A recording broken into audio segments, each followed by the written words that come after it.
seconds or something, or? No. 3 seconds.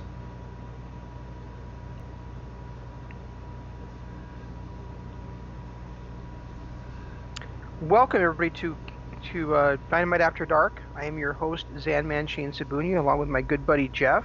Hi. And Jeff, for the second straight week, we had an empty arena Dynamite. And after a spectacular show last week, I thought this one kind of struggled to get going. Well, to be honest, I think a lot of it was the lack of wrestlers ringside, and we talked about it last night. There's quarantines going on, there's laws going on, so they can't have that many people within a certain gathering type thing. And I think, to be honest, I think the lack of wrestlers ringside actually hurt this one. I still enjoyed the show. I thought the matches were amazing, but there was a severe lack of energy. There was a lot of energy, less stuff going on. I don't know if that's even a word, but and I really enjoyed what we were able to see of the Kenny Omega versus Sammy Guevara match. Right. But I think this show also suffered from, this is the first Dynamite they've done where they haven't done the split screen on the commercials. Well, not just that, and as much as I can't stand watching commercials, so I was actually flipping on my video game and playing for a couple minutes at a time, and then flipping back, after the commercial was over, because I just cannot stand watching commercials. And as much as you dislike Jim Ross, there was a huge, I can't think of the word, but we missed Excalibur and Jim Ross. They become a part of the show, and the fact that it was, and I'm not gonna lie, nostalgia me, really enjoyed Tony Schiavone as lead announcer on TNT again, but there was a huge hole in the fact that there was no Excalibur and no Jim Ross. Cody was a nice fill-in, Kenny was a nice fill-in for that first match, but in all reality, the show is not the same without the announcers we've known since day one. And that includes Jim Ross and Excalibur. It also didn't have that dynamic that we're used to of, a color, a heel or a tweener color guy being out there. Not that we really get that from AEW a lot anyway, but it's still weird to have, two clear baby faces out there doing the commentary, and I don't know. It had a weird feel. Like Tony was great as usual, but I didn't think Cody was that good, and I thought Kenny was pretty good, but he was only out there for 2 matches, one match in one segment. I think what we missed big time was Excalibur. He's not a heel, he's not a face, he's not a tweener. He just is whoever he thinks is the best in the ring at the time is who he cheers for, and you really hear that in his announcing, and we didn't have that tonight. Excalibur has been the glue of AEW announcing since day one, and it's, as much as we like to say Tony's the color guy or JR's the color guy, the play-by-play guy, in all reality, Excalibur has been the main announcer, and everyone else has kind of followed his lead, and we really noticed it tonight that there was that huge gap in the announcing. And I think that huge gap, along with the fact that there was nobody ringside, where last week they were able to have, 5, 6, 7 guys ringside, tonight they didn't have that. And I think that energy from the guys ringside, along with the lacking announcers, really took a bite out of what could have been an incredible show. I mean, they had some really good matches on this show. They did. They did have some good matches on there. It just like you said, there was no. The only energy was with those competitors. Sabian versus Allen was really good. Cody versus Darby Allin was really good. I love the AAA Mega Championship match, but I think that all of them suffered from a lack of energy with the announcing and a lack of energy with the crowd. I mean, you've got to have one or the other, in my opinion. And I thought the announcers last week, Taz did a fantastic job last week. So did Excalibur and Jr. Tony playing the role, playing the Gene Okerlund role was, I talked about it last week how perfect the whole setup was. Right, exactly. And this week, they only had a skeleton crew even in the building. It seemed like, and the energy just wasn't there like it was last week. I mean, I think this show suffered a lot from no MJF on it. It suffered a lot from no Excalibur and no Jim Ross. And a lot of that was due to the coronavirus and all the fallout from it. The fact that they really couldn't be, they had to limit the amount of people that were allowed in the stadium. And who knows what JR's contract or even Excalibur, maybe they weren't physically cleared to come in the arena. Who knows? But we got Tony, and having Tony on TNT, as fun as that was, you're right, it did lack a lot of the energy that we get out of Excalibur. And I'm serious when I say that. I think Excalibur was the missing link this week. I think if we'd had Excalibur on this show, that would have been a totally different feeling to it. Yeah, I think so too. That said, there was some fun stuff. It did end on a segment, so I wasn't. I guess I'm not that down on it ending in a segment this week just because who was in the segment and how great Jericho was talking to Vanguard 1. Yeah, I was going to say that too. This is one of the few times where I did not have an issue with the segment, simply because of just the lack of energy throughout the show and everything. I felt like this was kind of the perfect end to the show that we saw. I'm not a fan of the segments to end a show. I want to see a good match, send me home happy. But a lot of that's because I'm a wrestling Not fan. my job. A lot of that's because I'm a wrestling fan, not a entertainment fan.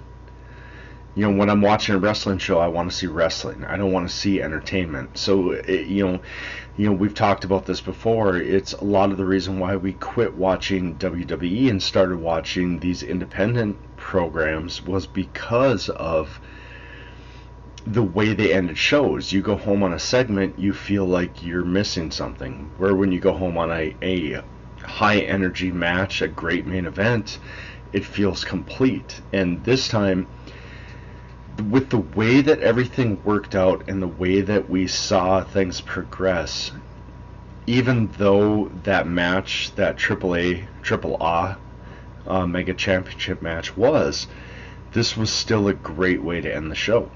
And I had no issues with it. Honestly, had no issues. No, I thought Matt Hardy was great. I thought Jericho was great talking to Vanguard. It was obviously his usual great self talking to Matt Hardy. Like I said, I thought the Guevara Omega match was really good, and there was even a couple of spots in there with those near falls when I thought, oh wow, they're really gonna put the belt on Guevara. So I mean, it was a super, that last hour of the show I thought was excellent. I'm not gonna lie, I thought all 2 hours were. I thought that first match between Cody and oh my god, Jimmy Havoc. Jimmy Havoc was good. I thought the Sabian Darby Allin match was good. It was good, but I didn't think it had the. I don't know. I thought that it seemed kind of start-stop to me. I'm not sure why, but yeah, well, I had trouble getting into the opening match. Even though it was good, I didn't think it was anything more than good. No, and I'm just saying that. But when you look at the presentation itself, the fact there is no audience, we were clearly on a skeleton crew. The 3 matches that we did get were really, really good considering. It was definitely entertaining. The entire 2 hours was entertaining to me. I loved the promos. I loved the matches themselves. And I loved that final segment. The announcing, as much as the nostalgia me loved Tony Schiavone screaming TNT into the mic again, that might have been the part that I struggled with the most. um, I thought this was a perfect night to have a couple of squash matches too. You know, we had the squash match involving Hager and whoever the guy was he faced, and then of course we had Moxley come out to attack Hager and try to get a measure of revenge of what had happened to him 2 weeks ago. I felt bad for QT though. I didn't. He's a guy that I'm really starting to like, and to see him squashed that way was disheartening.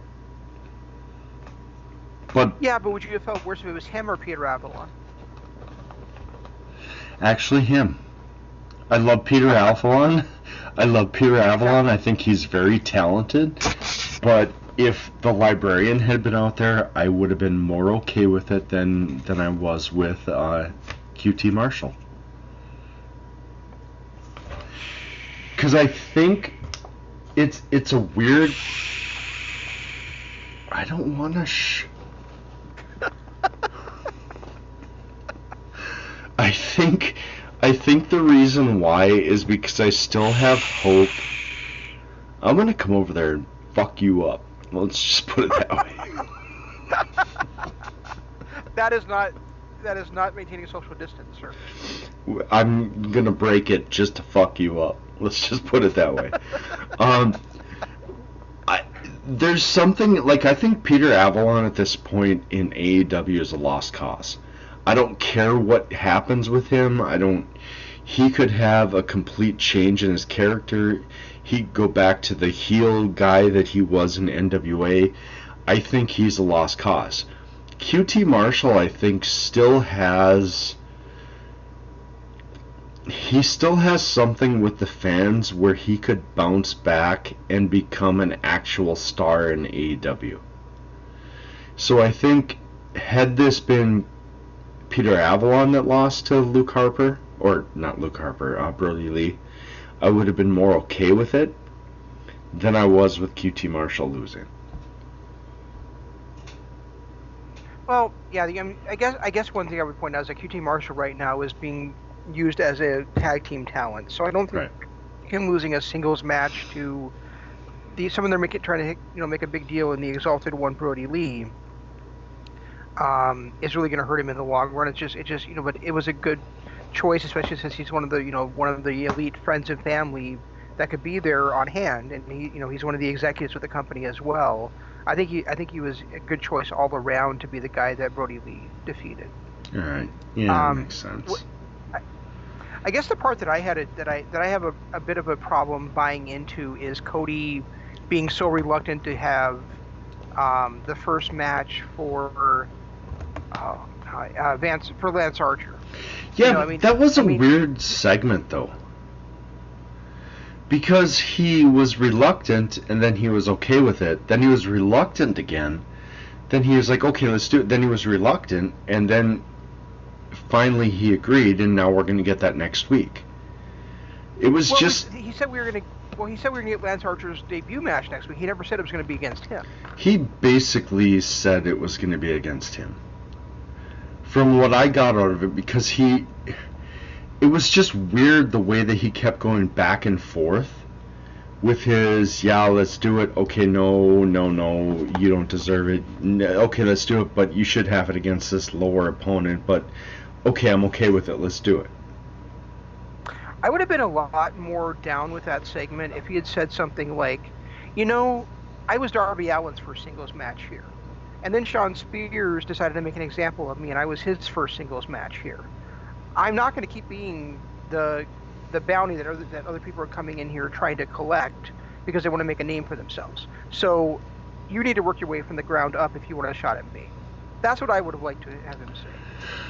That would have made more sense than what actually had happened. Because, like you said, now, I was, after the segment, I was thinking, okay, we're going to get Lance Archer versus Cody next week. But now, after the way you explained it, I'm like, are we really going to get those two? I have no clue anymore.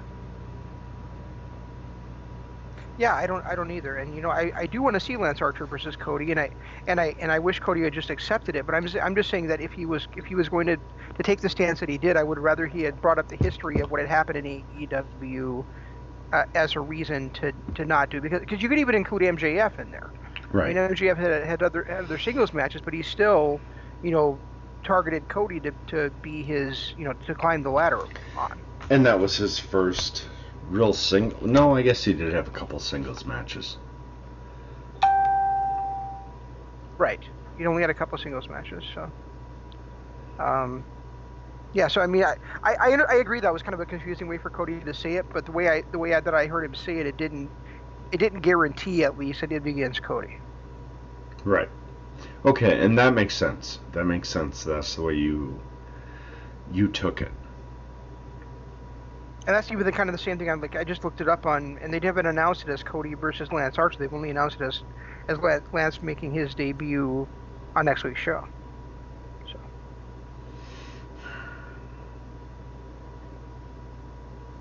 so it's almost like they're saying. So to me, it's almost like they're saying, um, he hadn't. They're not even saying that he was signed by as a wrestler. He was just kind of coming out there with Jake Roberts, and now they're going to let him wrestle for the company. I think is kind of the way that they're trying to make it sound. No, because they really threw it out there that they'd made that huge signing before Roberts came out, and then Lance Archer the next week. Remember they had promos and everything about how he was going to debut.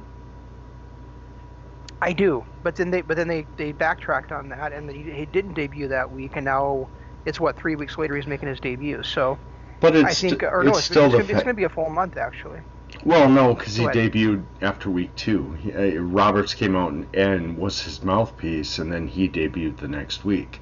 Granted, it was in the crowd, but it was still the fact. I mean, they've already announced that he's signed to AEW. And they pretty much blew him up in that very first week before he even debuted, and then Roberts came out, and then he debuted the following week. So he's already No, I'm not announced. disagreeing with anything. I'm not disagreeing with anything you're saying, but I think what I'm saying though is I think they kind of rewrote that story, because they announced he was a site. They announced he had signed, off screen, and then on screen they said he was going to debut the week. It was supposed to be the Dynamite after Revolution, Right. and he didn't. Instead, Jake Roberts came out and said that he had a client, and then like he said, the next week Lance Archer was with him, and then last week that he was with him again, and now this week it was Jake without Archer, um, and now next week is when he's actually making his debut. So that's what I'm saying. It's a month after his original debut date that he's actually debuting in an actual wrestling match. That's true. And what I'm saying is I think that the way that they're trying to couch it is that, yeah, Archer's been showing up, but he's not necessarily under contract with the company, even though they've already announced outside of the ring that he's under contract with the company, and they had already announced he was going to have a debut match. But I think they're trying to walk all of that back. Yeah, that makes sense. I get that. I get the way you're looking at that. Yeah, I mean, and I think the point is that Cody's saying, yeah, you can wrestle for the company, but you're not going to have your first match against me. You haven't earned that shit yet. Which, like you said, makes no sense considering Darby had his first match, Shawn Spears had his first match, MJF had his first big time match, and there was somebody else I was thinking of too that had their first big time match against Cody. Sammy Guevara Yeah, Sammy Guevara. Um, on the very first Dynamite. So when you look at it that way, for him to say, yeah, you don't deserve to have a big time match against me, well, really, why'd the other 4 do? I know, You that's why I'm saying he should have brought all that up. He should have brought it up and said, I'm not going to keep being the bounty for all you guys, or something like that. Or the stepping stone, or whatever. Right. So that's the part that really kind of gnawed at me is why would he just make the line in the sand against Lance Archer, who's the most experienced of any of those guys? Right. I mean, Lance has been around since what? I mean, we first saw him in 2003 as Dallas with Kid Cash, Well, and then we saw him shortly after there as Vance Archer, who had simply the coolest entrance music I ever heard. in his little tiny run on SmackDown before he went to NJPW. Yeah, I know I don't remember his music. I So. loved his music. But my point is that he's been around for 17 years now in major promotions. Right. TNA, then WW or then ECW, then WWE, then New Japan and Noah, and now he's in AEW, and yet he hasn't earned the right to face Cody, which is just a bit ridiculous to me. But yet Darby Allin, who was living in a car last August, does. Exactly. just, I'm just saying. That's why I think it would have been better if Cody had phrased it a much different way, bringing up the history, just saying he was tired of being, like you said, the stepping stone or the target or whatever. The bounty, like you said. Yeah. But Darby Allin, he So, lived in a car, so he can have that match against Cody, but Lance Archer can't.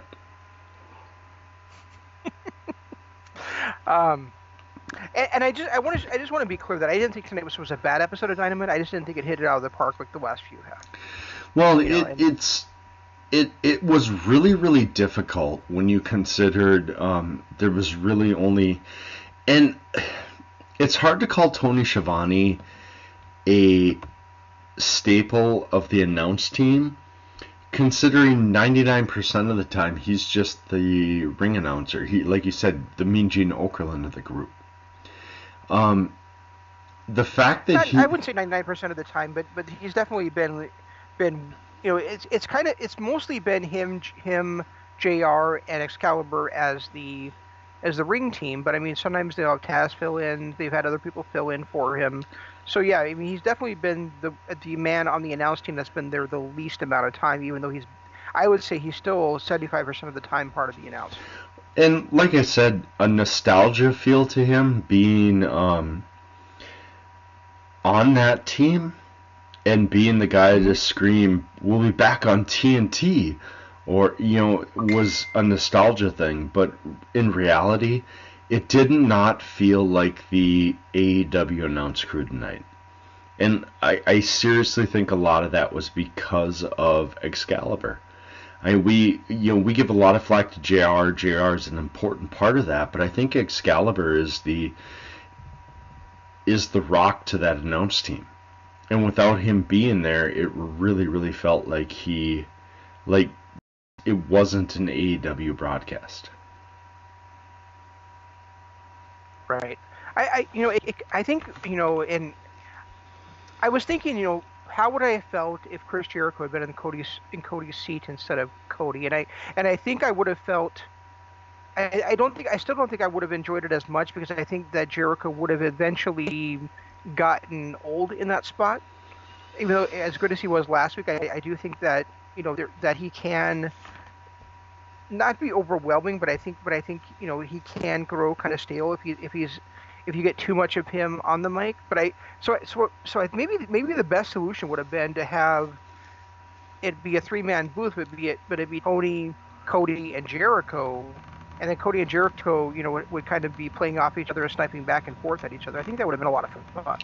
That would have, yeah, you're right. That would have been a lot more fun. Or somebody who's in possibly a feud with whoever was in the ring, like if we had CD in there against when Brody Lee was in the ring or something like that, might have made a little more sense. Like rotating guest announcers. Yeah. I mean, I get why they couldn't because of the whole, coronavirus and all that stuff. They were trying to limit exposure and people in the stadium. But if they had rotated out like that, I think it would have made a lot more sense. Because Cody, the way that Cody was announcing the Brody Lee match was that there was a huge issue between Dark Order and the Elite, which there's really not. So it didn't make as much sense as I think it could have had SCU or Christopher Daniels or maybe even Frankie in the booth during that match, I Mm-hmm. think would have made a lot more sense. One thing I thought of during the show, and especially during the main event, that I wanted to bring up before I forgot to say it again, is now that Sammy Guevara did that stuff with the pictures in the audience, and when he went to take Brandy off of the chair, it ripped her. It kind of, almost like ripped her neck off on the picture. I really want him to start bringing that to the ringside with him all the time and just kind of being like, I'm sorry, baby, I'm sorry, I didn't mean to hurt you. That's funny. Just kind of like doing that as a comedy spot where he's always bringing her down. Like maybe he tapes her to a like a like a big popsicle stick or something, and he carries her down with him that way. But I like where wish he's like, when he has her kind of taped up, and then maybe every so often she gets ripped again, and he has to keep taping her up until eventually she's just completely destroyed. I think that would have been great, and I think also like once she had gotten ripped, if he had like grabbed the captain and kissed him instead, I think that would have been hilarious I too. kind of wish he had gone I with. really like how creative Sammy is with the with paper, with words, and with pictures. So. Yeah, I do too. I wish that maybe Tony and Cody had known who was taped to those chairs, so they wouldn't have been second guessing themselves on, oh, is that Captain Picard? Is that Captain Kirk? It just, that part was a little Well, bit. it clearly wasn't Picard or Cisco. I mean, come on. Right. He had hair. Right, exactly.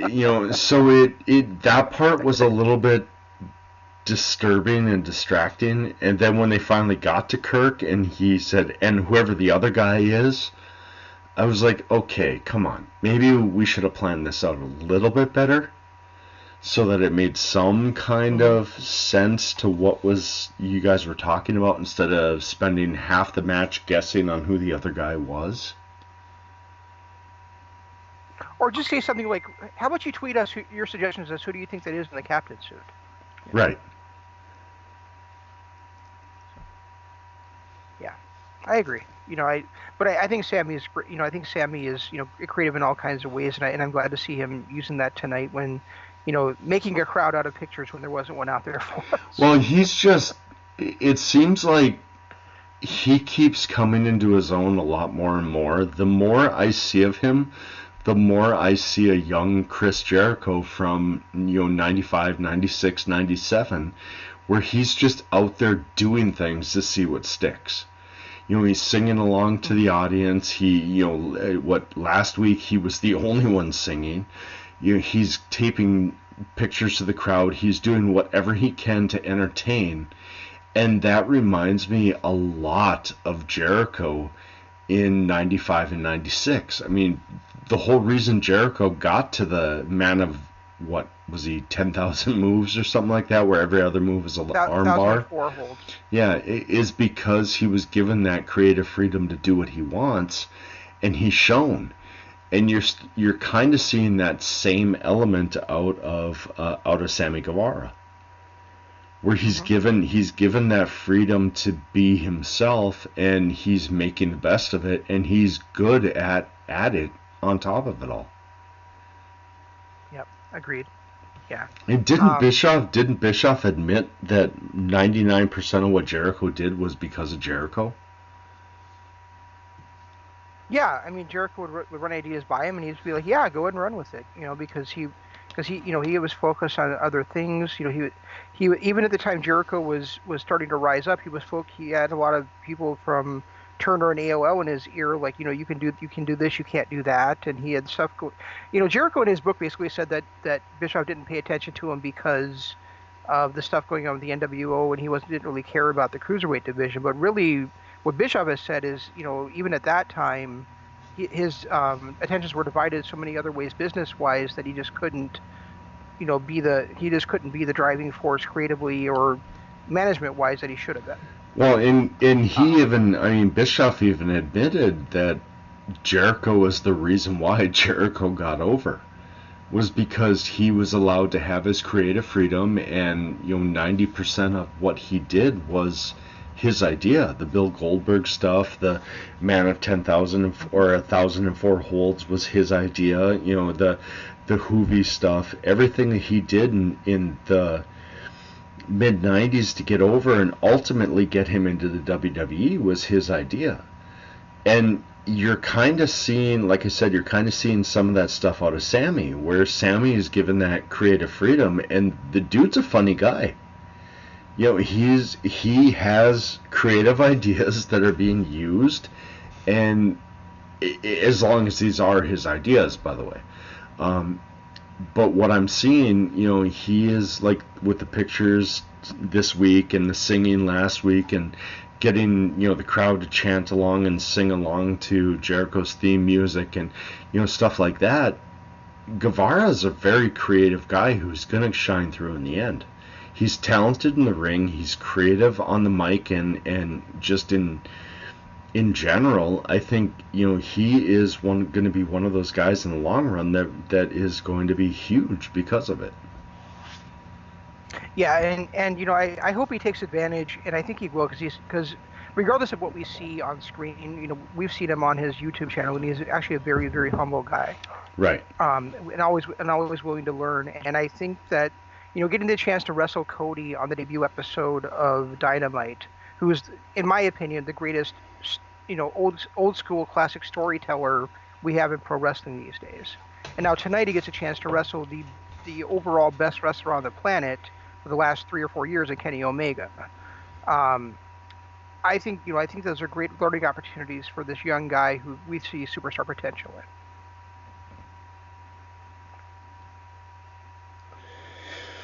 Yeah, true. So can't argue that. And you know, the other thing I wanted to point out is on a different wrestling company topic is they announced today that Orange County is now going to be in shelter in mode, like we are here in Minnesota, Jeff. Starting tomorrow night at midnight. So hopefully WWE gets all their stuff recorded at the Performance Center before tomorrow at midnight, because otherwise they may not be able to do, you know, anything else because of that order. We might get a one-day WrestleMania, is what you're saying? A one-day, maybe 3 or 4 hour WrestleMania for the first time in how many years? Oh my God, a 3-hour WrestleMania.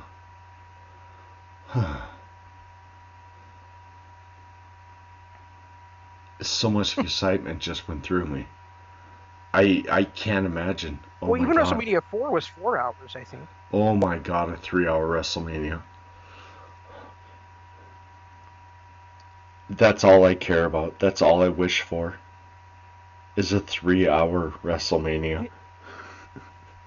We haven't had that I can since... hear the ecstasy in your voice right now. We haven't had that since 2002.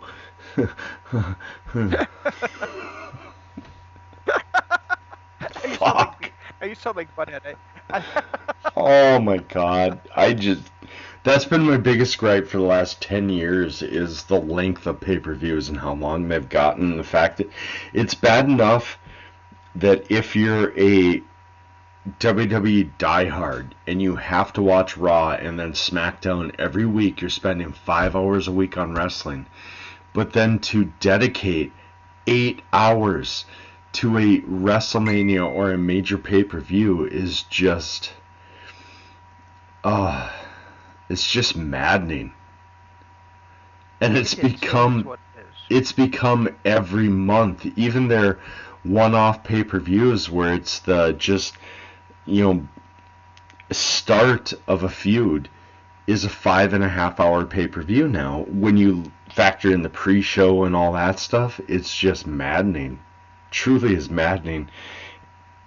I'm even annoyed. There's no reason for there to be a 1 hour long kickoff show for every pay-per-view and then a 2 hour long kickoff show for Survivor Series, WrestleMania, Royal Rumble, and SummerSlam. And then to follow it with a 6 hour show.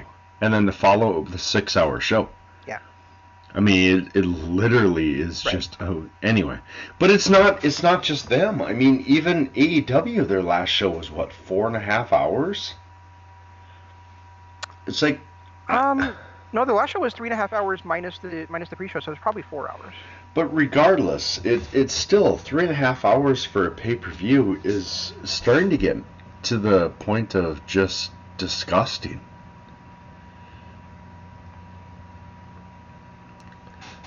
Schedule out your Well, I don't know. I feuds don't. and maybe To me, every other show. to I'm me, three just or four saying. hours is fine. But when it starts, when it starts reaching 5 hours for something more than Wrestle Kingdom, because Wrestle Kingdom is always going to be long, and we're always going to enjoy it. And it's always going to be epic matches. But anything past Wrestle Kingdom that's 5 hours or longer is probably going to end up losing my attention. I would say the only shows that even push 4.5 to 5 hours: WrestleMania, Wrestle Kingdom. Um, I can't think Final Battle, and maybe All In. Other than those four shows, I don't think any of them should be over 3 hours. Period. Well, that ship has sailed, my friend. Yeah, I know.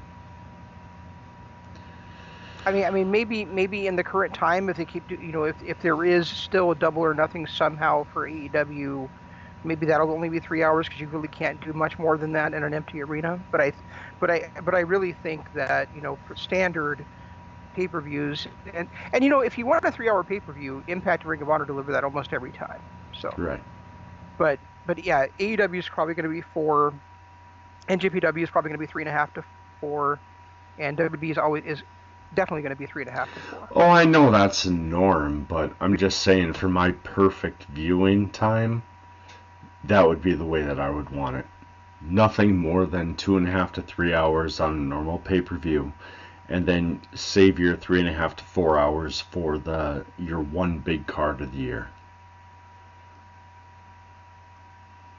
Yeah, I get it. I mean that's just Anyway, me I personally. did. So I wasn't trying to go into a tangent on this. I was just pointing out that WrestleMania is going to be in serious jeopardy of doing what they their backup plan if they don't get everything taped before tomorrow at midnight. So anyway, why don't you let everybody know where they can listen to us at?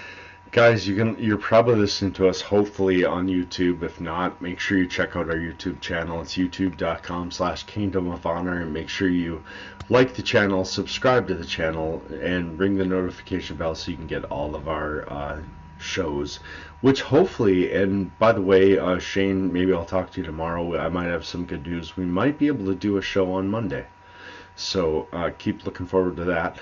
Also, patreon.com/Kingdom of Honor. That's where you can go to donate any anything to us. And for donating to us, you not only keep us in good graces with our streaming services, but you also get a lot of exclusive content for doing so, and that's patreon.com/Kingdom of Honor. And look us up on Twitter. I'm at Richie Co-op. He is at ZanmanLOP. Anything I post, I put hashtag DAD and hashtag KOH on it so you can find us easily. And we also did you mention our Facebook page? I did not. I haven't mentioned that in, I didn't hear you mention our God, Facebook page. a year. That's been a while. I mean, it's still out there. It's facebook.com/Kingdom of Honor, but I guess I don't know why I haven't mentioned it. Well, I don't know either, Jeff, but now I insist that you do. All right, doing it next week. Starting next week, I'm doing it. Okay. And make sure you stay tuned to all the other LOP radio shows. Tomorrow is, well, all the ones that are, I guess, are left standing. Tomorrow is MCLOP Radio Adventure. On Friday, like I said last night, I'm not sure if there's actually going to be any more NWA Legacy series for a while because of the fact that they're not airing Legacies NWA Powers right now. Next week on Kingdom of Honor, we're planning on covering the free show that Will Ospreay put on in the empty arena match through, in partnership, I believe, with Wrestle Talk. Hopefully it's still available for us to watch. And that's all we got. We'll try to do better next time. This is Shane saying long days, pleasant nights, and Jeff saying goodbye.